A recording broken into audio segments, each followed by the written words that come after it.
Okay, let's unpack this. We've got this preliminary assessment from the UN Environment Program, and it's looking at the environmental fallout from the conflict in Gaza. A really tough, really urgent subject. Wait. So our mission here in this deep dive is to focus in, really zero in on the most immediately threatening environmental aspects the report brings up. Yeah, and what jumps out right away is just the sheer scale of the damage. It's unprecedented compared to past conflicts there. Unprecedented. And the report flags the collapse of essential services too, right? Sewage, waste management. Exactly. Total system failures, basically. And that has huge knock-on effects for the environment. So where does that impact start? I guess with the sheer amount of rubble. Definitely. The report talks about a massive debris challenge. The figure is over 39 million tons as of May 2024. 39 million tons. Yeah. That's hard to grasp. It is. They give a comparison. It's over 13 times the debris from all the previous Gaza conflicts combined since 2008. Wow. Yeah, or think of it like this. Over 107 kilograms of debris for every single square meter of Gaza. Just everywhere. But it's not just concrete, is it? The report stresses what's in the debris. Precisely. That's the critical danger. It's full of hazardous stuff, unexploded ordnance or UXOs, and really concerningly huge amounts of asbestos.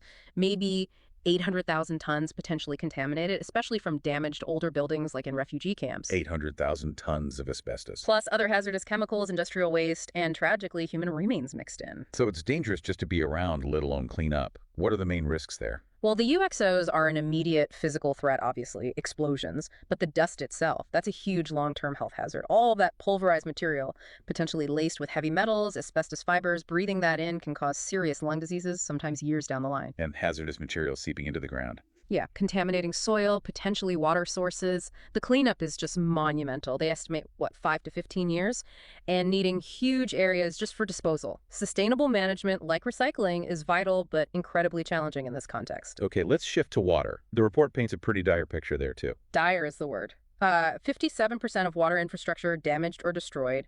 Water production is down to less than 5% of normal levels. Less than 5%. So what are people drinking? And what happens to the wastewater? Well, that leads to maybe the single biggest immediate environmental threat, untreated sewage. They estimated 60,000 cubic meters every day just flowing out into the environment, mostly into the Mediterranean. 60,000 cubic meters a day. Yeah. Contaminating beaches, coastal waters, soil, and crucially, the coastal aquifer, which is the main source of groundwater. And that aquifer was already in trouble before this conflict, wasn't it? Deep trouble. Nitrate levels were already like 6 times the WHO limit pre-conflict now. It's facing this onslaught of sewage pathogens, chemicals, plus pesticides from damaged farms, and more saltwater intrusion because people are desperate and overpumping any well they can find. Which explains the health crisis we're hearing about. Directly. You see reports of waterborne diseases like diarrhea in children spiking 25 times the pre-conflict rate. People are forced to use unsafe water. It's horrific. Beyond the debris and the sewage, there's the contamination from the weapons themselves. Yes. The sheer volume of explosives used is, staggering. One estimate mentioned over 25,000 tons since October 7th. 25,000 tons. And munitions contain heavy metals, toxic explosive chemicals like TNT, RBX. These don't just disappear. How do they pose a threat? They contaminate soil and water, can harm ecosystems directly, and they can bioaccumulate. Meaning they build up in the food chain. Exactly, potentially reaching humans. They persist for decades and are linked to serious health problems, including cancer.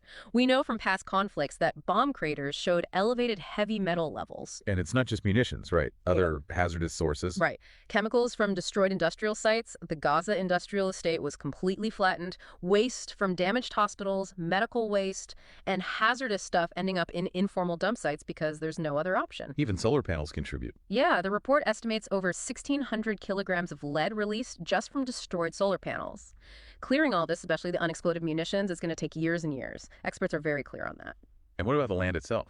Agriculture. Severe impacts there, too. Significant damage to cropland, over 42%. And tree crops, olive groves, orchards, something like 44 to 52% damage. So lost food production, but also environmental damage. Yes. The physical destruction, soil getting compacted by heavy vehicles, loss of vegetation, it makes the land much more vulnerable to erosion, even desertification. And overlay that with the contamination risk we just talked about, heavy metals, chemicals in the soil. It raises serious questions about future food safety, long-term soil fertility. It's devastating for livelihoods and food security. Finally, the report touches on air pollution. It does. Open source data is limited, but satellite data clearly shows a huge increase in fires compared to previous years. Widespread fires, Burning. buildings, infrastructure, industrial sites, but also waste being burned in the open because collection systems have collapsed, and people burning whatever they can find for cooking or warmth. All that smoke releases toxic fumes, especially from plastics and synthetics, hazardous chemicals, heavy metals, particulate matter. Leading to breathing problems. Immediately, yes. Respiratory, cardiovascular issues, especially risky for children, the elderly.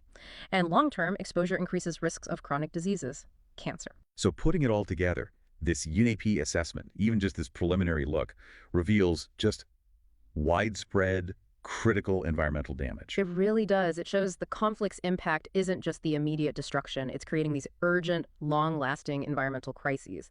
Contamination, broken infrastructure, degraded resources. And when you think about the future, the sheer scale of this hazardous debris, the sewage overwhelming the water systems, the chemical contamination everywhere, it just highlights how incredibly complex and urgent recovery will be. It's on a scale we haven't really seen there before. Which leads to a crucial question, I think. Given this unprecedented level of environmental devastation, how does this reshape the very possibility of rebuilding? Not just buildings, but rebuilding healthy lives, ecosystems, and a sustainable future for the people in Gaza. That's something really heavy to consider.